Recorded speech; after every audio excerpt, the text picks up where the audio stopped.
এটি হচ্ছে হুয়াওয়ের নতুন ট্রাইফোল্ড স্মার্টফোন। ফোনটা 3 দিক থেকেই ভাঁজ হয় বা ফোল্ড হয়। It's none other than Huawei Mate XTs. স্মার্টফোনটি ট্রাইফোল্ডের পাশাপাশি ভালো কিছু স্পেক্স আর ফিচার্স অফার করছে। অ্যাকচুয়ালিতে কী কী অফার করছে সেটাই আমরা সে ভিডিওতে জানবো। So let's talk about this smartphone in this video.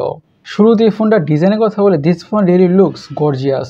ফোনটা দেখতে খুবই গর্জিয়াস বা প্রিমিয়াম লাগে, বিশেষ করে এই পার্পল কালার ভেরিয়েন্টটি। ফোনটির ডিজাইনের সাথে এই গোল্ডেন কালারটা খুবই ভালোভাবে অ্যাডজাস্ট হয়ে গিয়েছে, যার কারণে স্মার্টফোনটা দেখতে আরও বেশি প্রিমিয়াম লাগে, বিশেষ করে এই কালারটির জন্য। ফোনটির দিকে তাকালেই বোঝা যায় এটি যে একটি প্রিমিয়াম স্মার্টফোন বা ফ্ল্যাগশিপ লেভেলের smartphone. This phone really screams premiumness. আর এই ক্যামেরা মডুলটার জন্য অথবা ক্যামেরা অ্যারেঞ্জমেন্টের জন্য স্মার্টফোনের দেখতে খুবই অ্যাস্থেটিক লাগে। যারা হুয়াওয়ে লাভার্স আছেন তারা কিন্তু এই ফোনের ডিজাইনটা অনেকটাই লাইক করবেন, দ্যাটস ফর শিওর বা অবভিয়াস। এখন ফোনটা ডিসপ্লেটাকে নিয়ে কথা বলা যাক। ডিসপ্লেটা হচ্ছে পুরোপুরি আনফুল অবস্থায় বা 3টা ভাঁজ ছাড়া অবস্থায় 10.2 ইঞ্চের, আর ডুয়াল স্ক্রিনে হচ্ছে 7.9 ইঞ্চের, আর সিঙ্গেল স্ক্রিনে হচ্ছে 6.4 ইঞ্চের।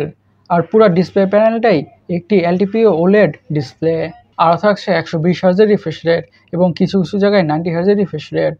এই ফোনটাতে বা ডিসপ্লেটাতে যে কোনো ধরনের কন্টেন্ট, লিটারেলি যে কোনো ধরনের কন্টেন্ট দেখে বা ওয়াচ করে মারাত্মকভাবে এনজয় করা যাবে, সেই ব্যাপারে বা সেই বিষয়তে কোনো সন্দেহই থাকছে না, কজ স্ক্রিনটা লিটারেলি একটা ট্যাবের মতো। আর এই ডিসপ্লেটাতেও গেমিং করে অনেক বেশি এনজয় করা যাবে।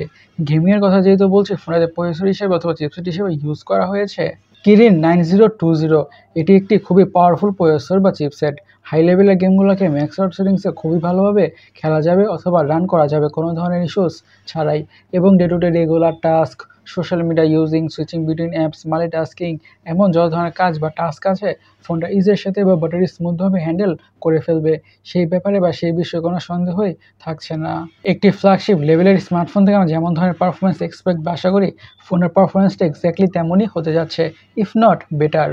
এখন ফোনটার অপটিক্স বা ক্যামেরাকে নিয়ে কথা বলা যাক। ইউজ করা হয়েছে ট্রিপল ক্যামেরা। থাকছে 50 মেগাপিক্সেলের primary sensor with variable aperture and OIS. Secondary camera হচ্ছে একটি 40 বা 40 মেগাপিক্সেলের আল্ট্রা ওয়াইড অ্যাঙ্গেল সেন্সর। এবং থার্ড বা 3 নম্বর ক্যামেরা হচ্ছে একটি 12 মেগাপিক্সেলের পেরিস্কোপ টেলিফোটো লেন্স। আর ফোনটির ফ্রন্টে ইউজ করা হয়েছে একটি 8 মেগাপিক্সেলের সেলফি ক্যামেরা। আচ্ছা, সিরিয়াসলি ফোনটিতে 8 মেগাপিক্সেলের সেলফি ক্যামেরা না দিয়ে আরও মিনিমাম 12 অথবা 16 মেগাপিক্সেলের ফ্রন্ট ক্যামেরা বা সেলফি ক্যামেরা দিলে আরও বেটার হতো, রাইট? এই ফোনটির এত বড় বড় ক্যামেরা স্পেক্সের সাথে এই 8 মেগাপিক্সেলের সেলফি ক্যামেরাটা বা ফ্রন্ট ক্যামেরাটা কোনোভাবেই যাচ্ছে না।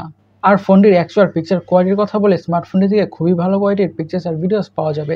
একটি ফ্ল্যাগশিপ লেভেলের স্মার্টফোন থেকে যেমন ধরনের পিকচার কোয়ালিটি বা ভিডিও কোয়ালিটি এক্সপেক্ট বা আশা করি ফোনে থেকে এক্স্যাক্টলি তেমন ধরনের পিকচার কোয়ালিটি বা ভিডিও কোয়ালিটি পাওয়া যাবে।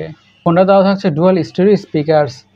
এখন ফোনটার ব্যাটারি নিয়ে কথা বলা যাক। পুরো ফোনটাকে পাওয়ার করছে 5600 mAh ব্যাটারি উইথ 60 ওয়াটের ফাস্ট চার্জিংয়ের সাপোর্ট। এই 5600 mAh ব্যাটারি থেকে ফোনটাকে মিডিয়ামভাবে ইউজ করলে খুব ইজিলি 1 থেকে 1.5 দিনের ব্যাটারি ব্যাকআপ তো পাওয়া যাবেই। আর সাথে থাকা 60 ওয়াটের চার্জার দিয়ে ফোনটা ক্রেজি ফাস্ট ফুল চার্জ হয়ে যাবে। এবং এই ফোনটিতে 50 মেগাপিক্সেলের বা 50 মেগাপিক্সেল বলে মানে 50 ওয়াটের ওয়্যারলেস চার্জিংয়ের সাপোর্টও থাকছে। ফোনটার কালার ভেরিয়েন্টসের কথা বলে, এসব কালার ভেরিয়েন্টে পাওয়া যাবে। গাইস, আপনাদের কাছে স্মার্টফোনটা কেমন লেগেছে অবশ্যই আমাদের কমেন্ট সেকশনে কমেন্ট করে জানাবেন। আর আমাদের সেই ভিডিওটা এই পর্যন্তই। আমি সৈকত, সাইনিং আউট।